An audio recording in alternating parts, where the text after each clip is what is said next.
오늘은 우리 또 어제 수업한 영상이 또 날라갔습니다. 쌤 미쳐버릴 것 같아요. 그래서 오늘은 또 누구랑 있느냐, 우리 예인이랑 같이 또 수업 보강을 찍고 있습니다. 예. 단둘이 수업하는 또 두 번째 수업입니다. 예인이 모르면 자러로 물어봐. 아, 자, 우리 지난 시간에 서로마 제국이 게르만족에게 허무하게 멸망하는 것들을 같이 봤어요. 여기 있었던 여거 아니지? 여거지? 여기 보시면은 여기 있던 게르만족들이 북방에서 훈족들이 쳐들어오게 되자 게르만족들이 어디로 가게 되냐면은 서로마가 있었던 이 지역으로 가게 됩니다. 그런데 이 지역에 들어오게 돼서 여러 개의 왕국들을 세우게 되는 거야.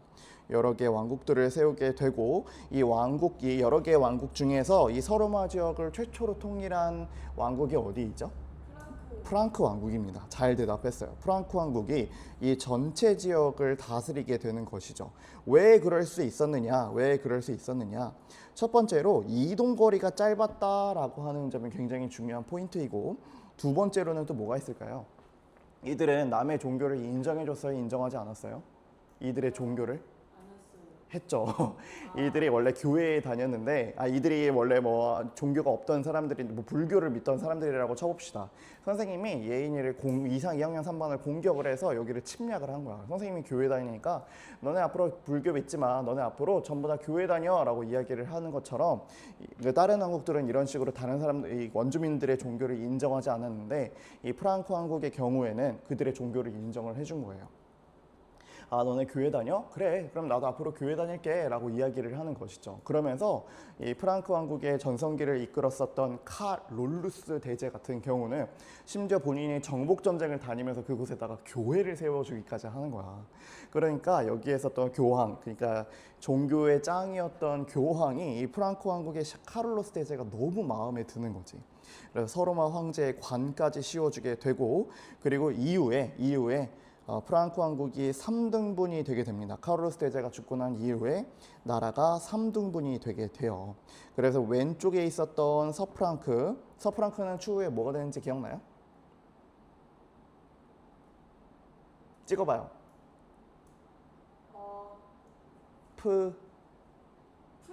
프로 시작한 프랑스죠. 프랑스. 중프랑크는 뭘 것 같아요? 여기 위치가 어디야? 이탈리아 맞아요. 동프랑크는 이름에 힌트가 있어. 독일이에요. 맞아요. 정확해. 잘했어요. 그래서 이렇게 나라가 3등분하게 된다. 그 다음에 우리는 이제 이렇게 왼쪽에 있었던 서로마가 멸망하는 것들을 지켜봤으니까 오른쪽 동쪽에 있었던 동로마에 대해서 살펴볼 것입니다. 동로마 같은 경우는 이제 추후에 나라 이름을 비잔티움 제국이다라고 하면서 이름을 바꾸게 돼요. 그리고 수도인 콘스탄티노폴리스가 있었다. 이런 것까지 지난 시간에 필기를 같이 하긴 했어요. 그래서 이 비잔티움 제국의 가장 빛나는 인물이 누구냐를 고른다라고 하면은 선생님은 맞아요. 유스티니아누스 황제이죠. 유스티니아누스 황제가 비잔티움 제국의 전성기를 이끈 왕입니다. 이 사람은 서로마 제국의 영토를 상당 부분 회복을 하게 돼요. 원래는 요만했었던 비잔티움 제국이 11세기경 유스티니아스 황제 때 시기에는 요만큼의 땅을 차지할 정도로 큰 땅을 차지하게 되는 것이야. 그래가지고 그리고 이 콘스탄티노폴리스라고 하는 이 수도 같은 경우는 흑해와 지중해를 잇는 곳에 있기 때문에 여기서 배를 타서 지중해 쪽으로 나가려고 하면 콘스탄티노도 지나야 했고, 반대로 지중해에서 흑해 쪽으로 가려고 해도 이곳을 꼭 지나야 했어요. 그래서 여기는 가만히 앉아서 통행세만 걷어도 엄청난 부를 취할 수 있는 곳이 돼버린 것이죠. 그래서 이러한 중개 무역을 통해서 굉장히 크게 성장하는 곳이 바로 비잔티움 제국 그리고 수도인 콘스탄티노폴리스입니다. 이렇게 강력한 황제권을 바탕으로 중앙제권 체제를 구축하게 되는데, 여기는 즉 황제가 정치와 종교의 지배자였어요. 서로마 같은 경우는 우리 황제가 있고, 그 다음에 그 종교의 지배자인 누가 있었죠? 종교의 짱이 누가 있었어? 서로마 같은 경우에 종교의 짱.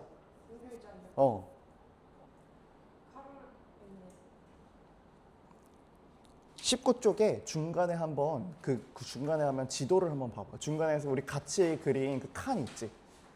중간에 왕과 그 왼쪽에 누가 있었어? 종교의 지배자인 그 중간에 칸 박스 있잖아. 누구야? 에? 카롤루스. 여기 누구예요? 아 로마. 여기는 왕이잖아. 왕이고 교황이 있었죠. 이런 식으로 서로마 같은 경우는 정치와 군사를 담당하는 왕이 있었고 종교를 담당하는 교황이 있었다. 이렇게 둘로 나뉘게 하면서 사람들을 통치를 하였었는데 이 비잔티움 제국 같은 경우는 교황이 없어. 무조건 왕이 정치이자 종교의 지배자인 거야. 그러면 힘이 강했겠죠? 매우 강했을 겁니다. 이 트랙이 이해가 돼요? 교황과 왕이 이 둘이 존재한다는 이게 이해가 돼요? 정치와 종교의 지배자가 따로 있었다는 게 이해가 돼? 안 되면 지금 말해. 잘 안 돼? 왕과 교황, 정치의 지배자와 종교의 지배자가 따로 있었다라는 게 이해가 돼? 네. 그래? 다행입니다. 한 나라에 이렇게 있었다는. 맞아요. 그러니까 그 왕 같은 경우에는 이제 교황의 지지를 얻어야만 더 강력한 군주로 성장할 수 있었고, 교황 같은 경우는 왕의 군대와 보호가 있어야만 살아남을 수 있었던 구조였어요. 둘이 공생 관계였다라고 생각하시면 돼요. 서로가 돕고 도와주는 관계. 그리고 나서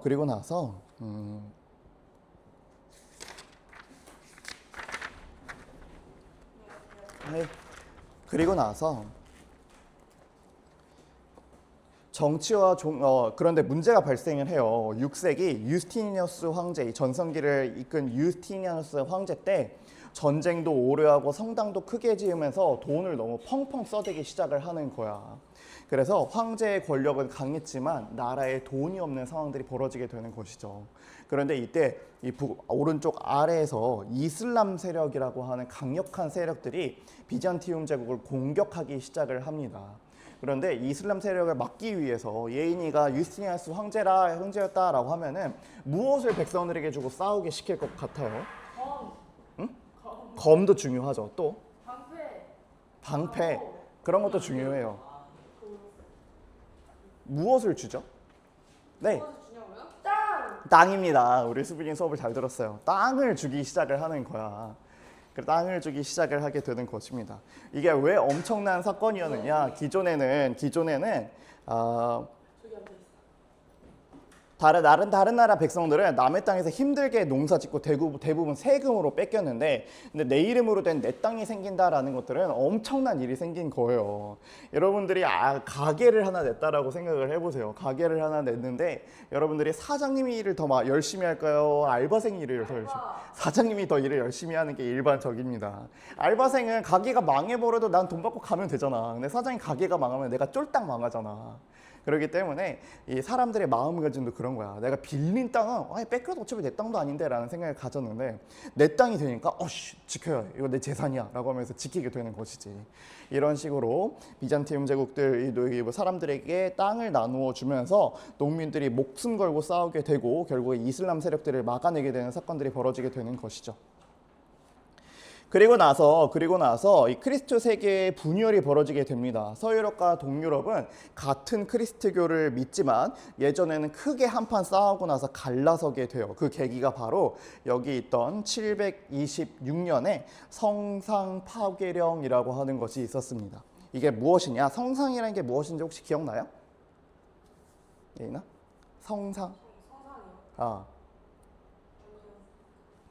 자, 우리 예수님의 조각상이나 성모 마리아의 그림과 같이 이렇게 신의 모습을 본떠서 만든 동상이나 그림을 성상이라고 이야기를 하거든요. 교회에 딱 들어가가지고. 맞아요, 그거예요. 딱 들어서 스테인드 글라스 쫙 햇빛 펼쳐주고 정가운데 딱 예수님 십자가 조각상이 딱 있는 거야. 그러고 사람들이 저게 신이다라고 믿기 시작을 하는 것이지. 조각상을 신이라고 믿고. 맞아요. 그러면서 문제가 또 발생했었잖아요. 그거는 잘 기억하고 있네.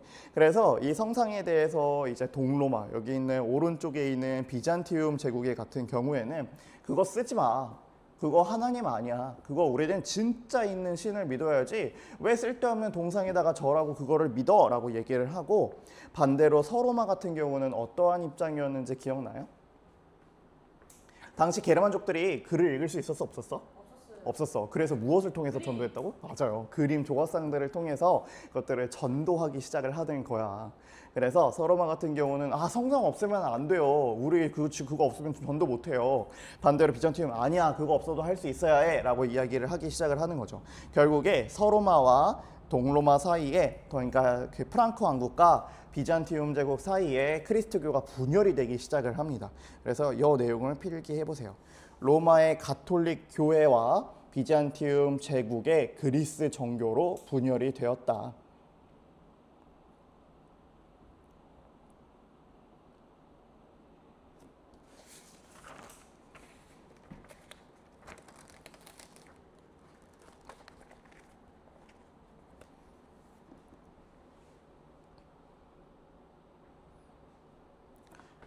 로마, 즉 서쪽에 있는 서유럽 같은 경우는 가톨릭 교회였고, 비잔티움 제국 동유럽 같은 경우는 그리스 정교였다. 이렇게 분리해서 생각하시면 됩니다.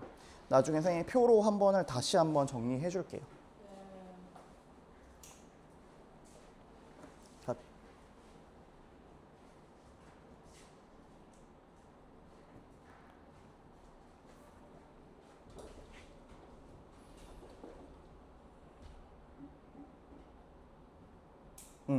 그래서 이렇게 그 이후에 1000년 동안 무적일 것 같던 비잔티움 제국도 결국 무너지기 시작을 하게 됩니다. 아까 황제가 이슬람을 막으려고 농민들에게 너의 개인 땅을 나눠줬다라고 이야기를 했었잖아요. 그런데 그것들이 이제 귀족과 그리고 교회의 세력들이 꼼수를 부리기 시작을 하는 거야. 가난한 농민들의 땅을 강제로 빼앗고 사들이면서 엄청나게 큰 땅들을 차지하게 되는 것이죠.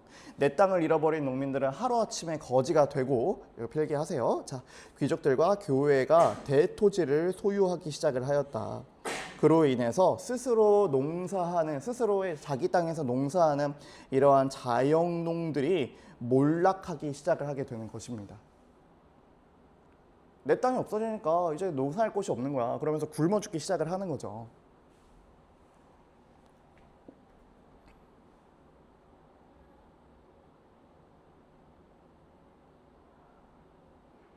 세금을 낼 자영농들이 몰락을 하게 되니까 국가의 힘은 어떻게 됐을까요? 약화돼요. 이것도 필기하세요. 국가 통치력도 약화되었다. 국가의 재정과 통치력이 약화되게 되는 것입니다.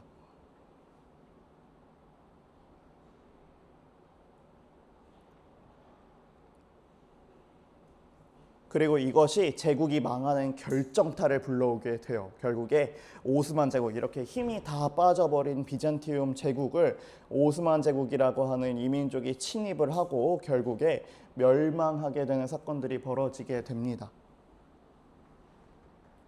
들어가도 돼요.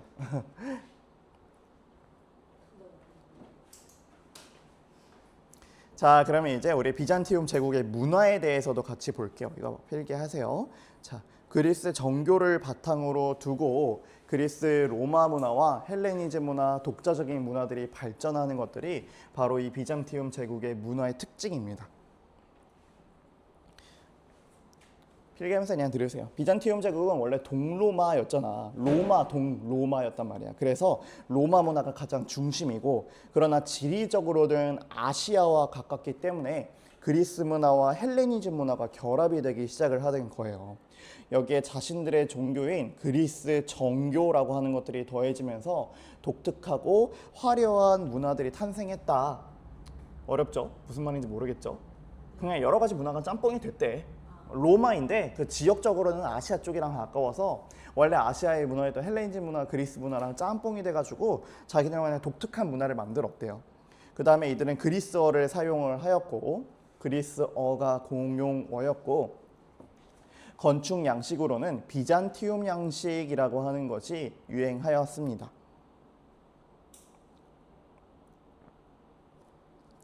비잔티움 양식의 가장 핵심적인 또 대표작은 성 소피아 성당이라고 하는 것이에요. 적었어요? 성당 이름이죠? 네. 비잔티움의 전성기를 이끈 유스티니아누스는 가장 멋진 성당을 지어서 자신의 힘을 뽐내고 싶어 했어요. 그렇게 탄생한 것이 성 소피아 성당입니다. 아래는 이렇게 네모나게 건물을 짓고 그 위에는 엄청나게 커다란 둥근 지붕을 올려놓은 거야.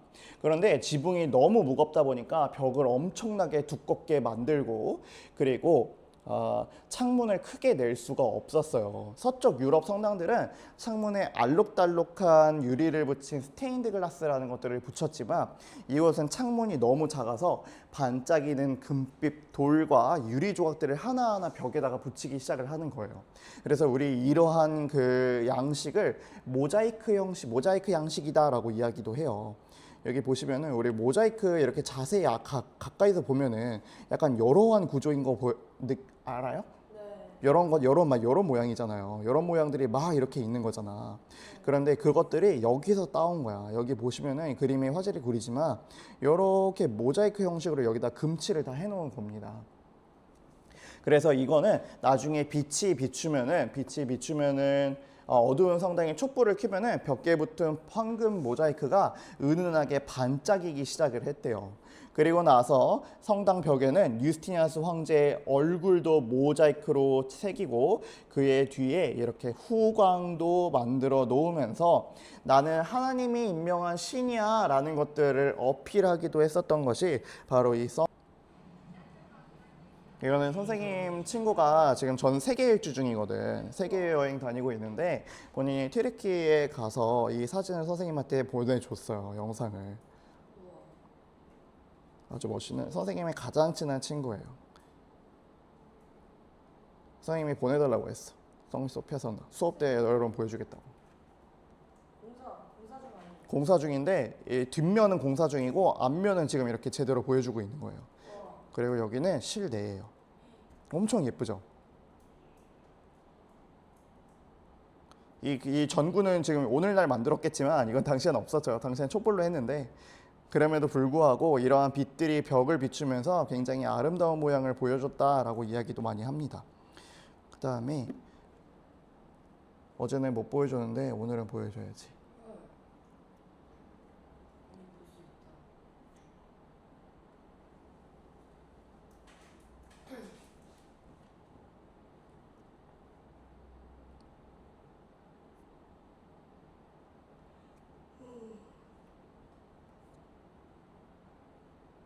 나타나라.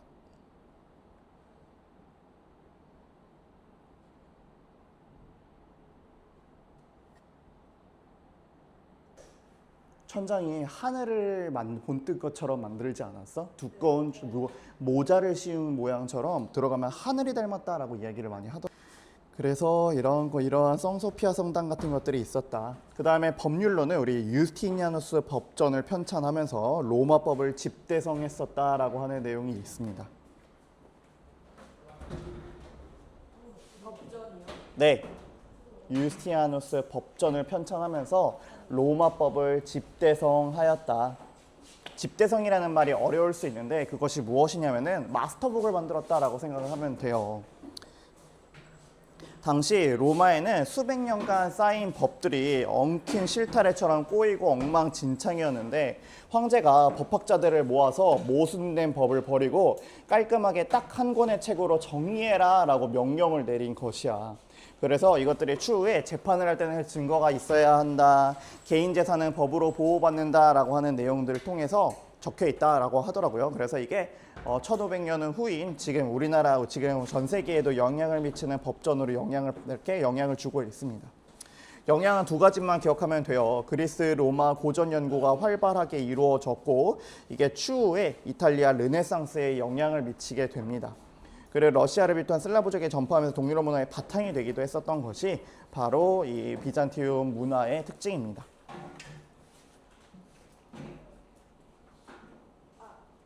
그리스 로마 인간 중심적인 책들을 1000년 동안 보관을 하고 제국이 망할 때쯤에 이 책들이 서유럽으로 건너가게 되거든. 그래서 신 중심적으로 생각만 하던 서유럽 사람들이 옛날처럼 우리 인간으로 다시 돌아가자, 인간 중심으로 돌아가자라고 반성을 하게 되고 이게 다음 시간 한참 후에 배울 르네상스라고 하는 것입니다. 그리고 마지막으로는 위쪽 동네 러시아와 슬라브족이 그리스 정교의 글자를 보내서 동유럽 문화의 뿌리를 만들기도 하고 이후 러시아어도 여기서 출발하게 되는 것이에요. 러시아는 그리스 문자를 본떠서 직접 만든 것입니다. 여기까지 하죠. 고생했어요, 예인아.